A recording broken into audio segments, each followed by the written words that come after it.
Welcome back to Learn Python for Economic Computation. Today we're going to learn to slice lists. Find out what it is to slice a list. Okay. So remember, we've been creating these lists, and let's create a list here.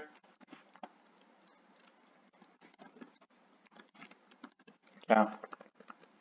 We can print the whole list.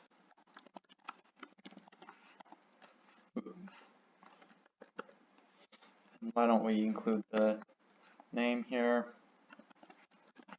We can print, let's start out with that, and you can see the whole list got printed. We can print some element in the list. So print LST, let's say 2, element 2 in the list.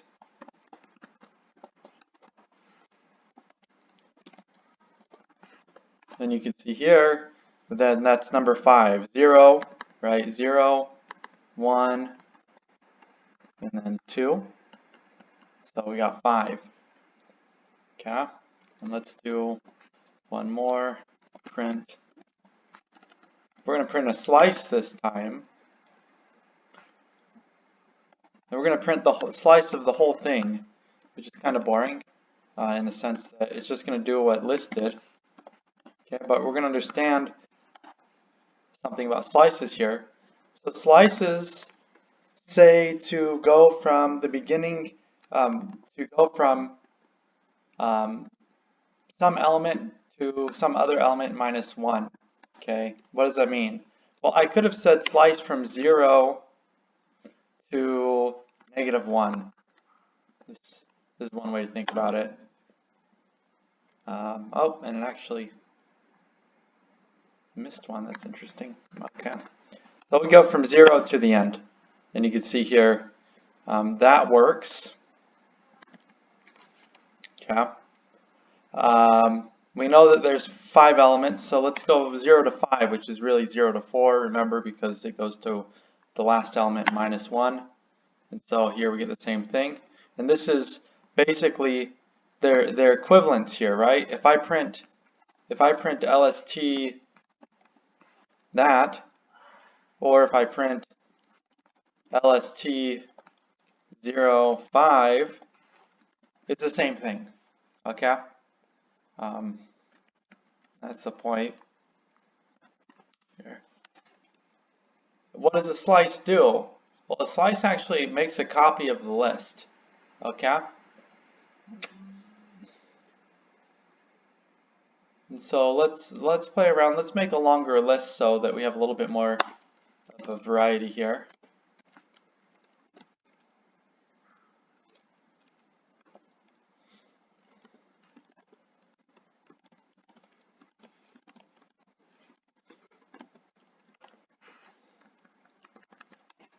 So I can print, let's say, from 3 to 6, which is really, again, from 3 to 5. So that's going to show 4 and, what's 3 to 6? It's going to show 4, 5, and 6. Should. Yep, there it is, 4, 5, and 6. Okay. Okay, so this is a slice. I could set something equal to a slice. I could say list2 slice equals list2 3 to 6. Okay. And now I'm going to print list2 slice. It'll be the same thing, but you can see here that you could set it equal to that. So that's useful. A lot of times when we're working with data frames, you're going to only want to use a slice. You're going to only choose a section of the data frame. Okay?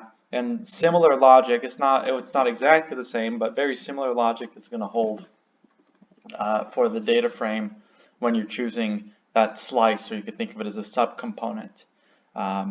Again, when you make a slice in Python, you're actually not pointing to the list itself, but we're pointing to a copy of the list, because a slice is going to show up as a copy of the list that you are working with, or that you've sliced. Okay. All right. Now next, I want to go through nested for loops. And we've got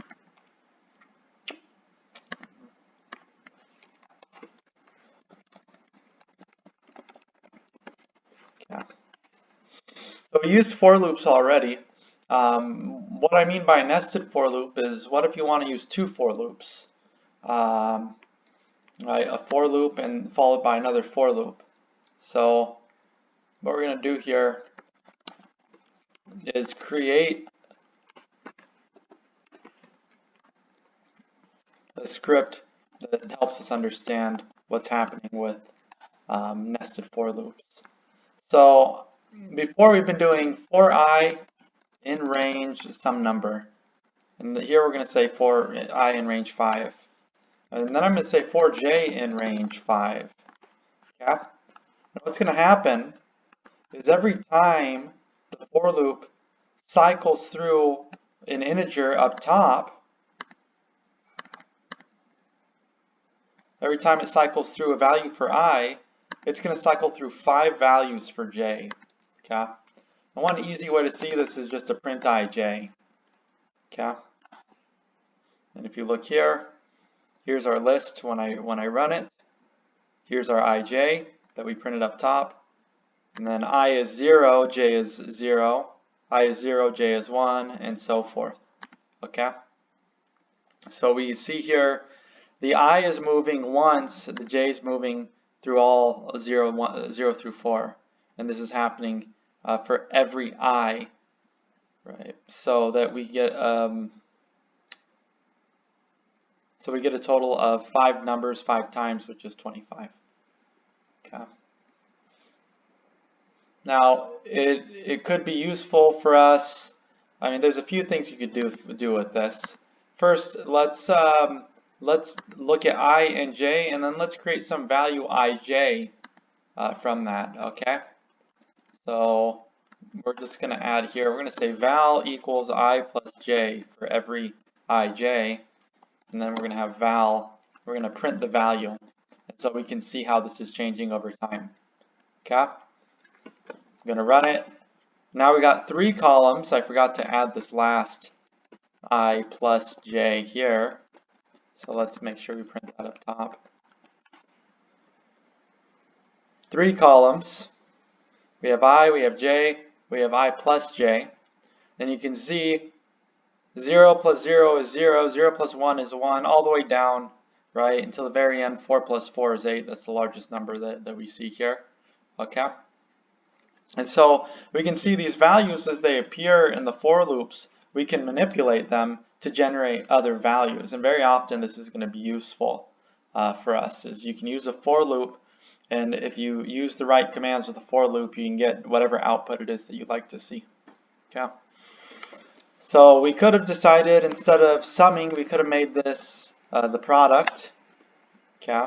And we would have ended up at the very end with 16. But you see, it's the same logic, similar logic, using the for loops to create values, using the nested for loops to do something, excuse me, a little more complex. Okay. Now, if you see, you can see in the textbook, I've actually created a table for the different I and j values, so you can see exactly what's happening with the different I and j values. Okay. All right, well, we have one more lesson left, and then we'll get on with chapter 3. See you next time.